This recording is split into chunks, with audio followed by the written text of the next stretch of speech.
બોટાદ જિલ્લાના ગડા તાલુકાના જલાલપુર ગામે એક કરુણ અકસ્માતમાં એક જ પરિવારની બે સગી બહેનો તળાવમાં ડૂબી જતા મોતને ભેટી છે.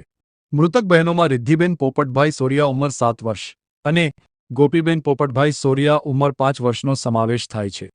પ્રાપ્ત પ્રાથમિક માહિતી મુજબ મૂળ બાબરા તાલુકાના ખંભાળા ગામના માલધારી પરિવાર પશુઓ ચરાવવા માટે જલાલપુર આવ્યા હતા.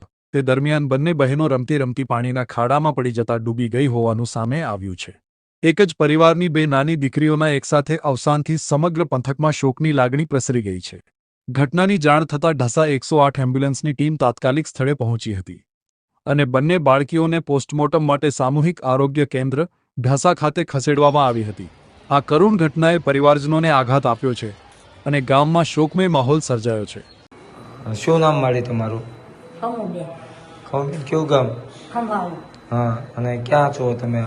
જલાલપુર. હા, શું ઘટના બની? ઘટના તો વાસુ હાટું નીંદવા ગઈ હતી. હા. અને વાહે દીકરી રમતી હતી. હા. અને હું પાછી આવી, એ રમવા ગયું છે. પાછી આવી મેં હાથ કર્યો તો મને જવાબ મળ્યો નહીં. હા. તો હું એની ગોતણે ગઈ. એ હું ગઈ ને ગોતણે એટલે એ ડૂબી ગયેલું વેચ્યું. હા. એટલે મેં એકને કાઢી પછી મને કાંઈ ખબર રહી નથી. હા. હા. શેમાં ડૂબી ગઈ હતી? પાણી ખાડા. એટલે નદી છે કે ખાડો છે? ખાડો જ છે આખું હોદો ઘેરે. બરોબર. કેવડી દીકરીઓ હતી? એક ખાતો રહી 5 રહી. ભરતભાઈ ખાતરા, ઢસા 108માં હું પાયલોટિંગનું કામ કરું છું. શું કેસ શું મળ્યો તમને? બપોરે અંદાજિત 14:38 અમારે 108માં ઢસા ગામની નજીક જલાલપુર ગામેથી એક ડ્રાઉનિંગનો કેસ એટલે ડૂબી ગયેલાનો કેસ આવેલો.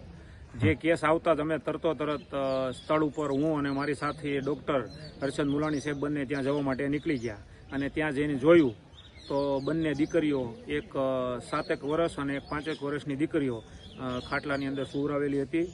અને અમે જોયું, અમે એમને પૂછ્યું કે શું થયું, તો બાજુમાં અમને એક પાણીનો ખાડો બતાવ્યો.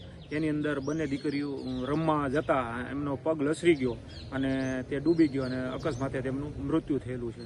ત્યાર પછી એમના સગા સંબંધીને અમે જાણ કરી અને નજીકના ઢસા જંકશન CSC સેન્ટરમાં અમે તેમને લાવેલ છે. ત્યાં ફરજ ઉપરના ડૉક્ટરે તેમને મૃત જાહેર કરેલ છે.